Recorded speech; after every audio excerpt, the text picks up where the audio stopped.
varst þú nýlega þess heiðurs aðnjótandi að hljóta einhver eftirsóknarverðustu verðlaun knattspyrnu heimsins þegar þér hlotnaði sá heiður að fá að vera valinn prúðasti leikmaður Íslandsmótsins árið 2009. Hvernig var þér innanbrjósts þegar þú fékkst þessi verðlaun? Já, það er kannski ekki alveg rétti að þetta séu eftirsóknarverðustu verðlaun knattspyrnu heimsins, en þetta var vissulega svona ákveðin. Já, kannski líta einhverju svo á, en þetta var vissulega svona ákveðin viðurkenning og bara gaman að því. Hvernig getur þú bætt því? Hvernig getur þú verið prúðari? Ég fékk ekki eitt einasta spjald þetta árið. Þannig að ég veit ekki hvort að ég get bætt það eitthvað sérstaklega, sko. Tuðar aldrei í dómurum? Ég fer mjög fínt í það, sko. En það er í miklu lágmarki, sko. Hver velur prúðasta leikmanni? Ég bara veit ekki hvernig það er valið, sko. Ég get ímyndað mér að sé einhver nefnd á vegum KSÍ og einhverjir dómarar sem að koma eitthvað að því. Ég bara þekki það ekki, sko. Nú er lítið eftir á tímabilinu. Gerirðu þér vonir að hljóta þessi verðlaun aftur? Nei, ég gerir mér engar sérstakar vonir það. En það geti vel gerst, sko. Messi gerir sábúklega vonir að vinna aftur besti leikmaður í heimi. Já, jú.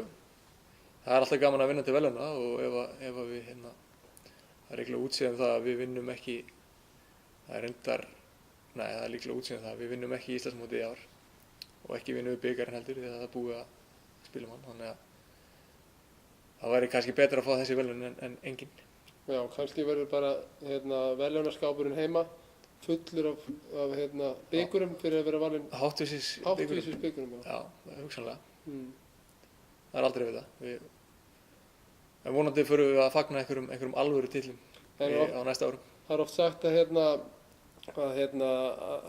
eins og faðir, nú ert þú faðir, að þá setur þú svona ákveðna pressu á börnin þín að þau verði mjög prúð. Heldur það verið ekki erfitt að feta í fótspor þín? Hvað prúðleika var þar? Jú, þetta sýnist mér ekkert stefna neitt sérstaklega í það. Svona ef við taka þessi fyrstu tæpu 2 ár, þá er það ansi mikil ærsl í gangi og prúðmennska á köflum, en engin prúðmennsku verðlaun svona í fljótu bragði. Það er ein spurning hvenær ætlir eiginlega að hætta þessu bulli? Það er langt í það.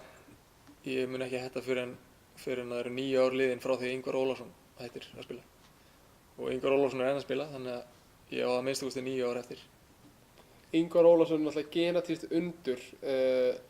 Þó sé báðir rauðhærðir, heldur að þetta sé einhver gen sem að þú bara svona, þið hafið báðir, sögum þess að eru báðir rauðhærðir? Já, ég hallast nú að því að rauðhærðir hafi betri gen en aðrir, þannig að ég ætla að reyna að halda í við Ingvar og spila jafn lengi á hann. Hvað segir konan við því? Hún er ekki mjög ánægð með það, en hún mun sætta sig við það að lokum. Já. Nú átt þú nýlega dóttir sem að fæddist bara allavega fæddið en hún þetta er ekki gaman fyrir hana þegar hún er eldri að koma að sjá pappa sinn og spila fótbolta? Jú, ég að hlifa hana, hún er nú farin að mæta á völlinn nú þegar og hefur gaman að því, þannig að ég vona því hún muni bara skemmta sér enn betur þegar hún vex úr grasi. Ætlar að búa til litla svona fótboltadömu eða hún verður vantilega ekki lítil alltaf? Nei, já, það er klárt að hún mun vonandi fara í einhverju íþróttir. Það er þá bara komið ljós hvort að hvað verður sem að verður fyrir valinu hjá henni, hvort það verður fótbolti, handbolti eða körfubolti eða jafnvel eitthvað allt annað, það verður að komið ljós. Davíð Guðmundsson, ég þakka þér kærlega fyrir viðtalið og bæði fróðlegt og skemmtilegt og látum þetta vera loka orðið.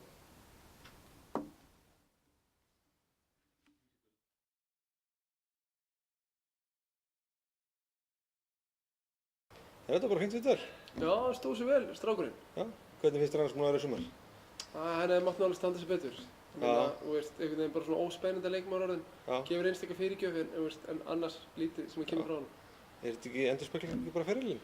Jú, byrjar sem einhver svona gæði sem að spæna upp kantinn og veist, sólandi menn, var einn svona fljótur líka og nú er hann bara komin í bakvörður. Já. Svona algjörlega, veist, algjör Lee Dixon eða eitthvað. Hann allt talaður þetta sem ungu maður og enda bara í bakgrunum og já, Þetta er rauninni vonbrigði. svolítið vonbrigði. Já. Og Maður spáir í- hann er ekkert að fara raunin að titla. Nei, hann er ekki á rauninni til hérna. En hann samt náði þarna einu þriðjasæti sem að getur sagt frá, kannski í barnaböndunum Og Reykjavíkurmóti og eitthvað svona. Og Reykjavíkurmótinu, já. En hann er ekkert að fara að gera neitt meira heldur en bara, hann er bara að hanga á því hérna inni til þess að slá hann að leikjafjölda á Pétri. Pétur Ónsleif. Já, Enda sérlega með því að hann verður bara að láta skipta sér inn á síðustu 2 mínútur til að bæta á, leikjafjöldan. já, það endur að glæði. Já. Herri, ég fikk mér heldur gott krabbasalat í dag. Krabbasalat? Já, Hvar? það var eftir niður í bæ einhverjum nýjum staði. Já, krabbasalat. Já. Ég verður að prófa þetta. Annars er ég alltaf hrifinn af samt bara svona venjulegu sesasalati. Já, ég er ekkert rosalega hrifinn af þessu. Ég hef til dæmis aldrei borðað neitt svona, lítið fyrir salat og rækjusalat til dæmis, aldrei borðað það. Já, ég fór með 3 kaffibolla í dag. Ég er að reyna að minnka neysluna. Já, ég hef aldrei drukið kaffi. Nei, ég veit það. Ef að kíkja í kaffi? Já, ég verður til í það. Tekum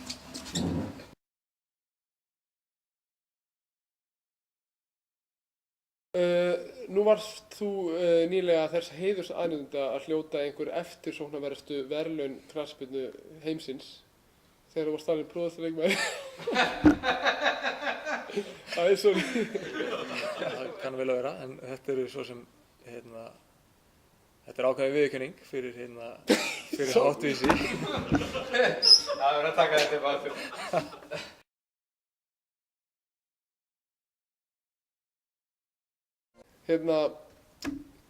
Hjörvar Hafliðason talaði um það í þætti í sumar að fótboltaþætti að allir framarar væri svo vel vaxnir, það væri svona eins og nærfættamódel.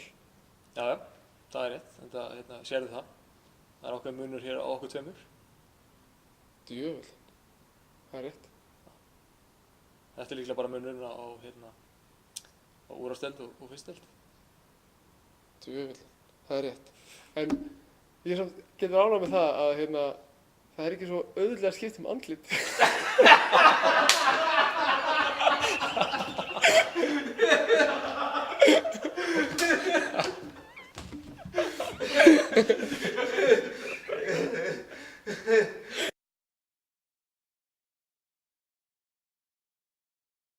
Það er maður ekki að pósa eitthvað.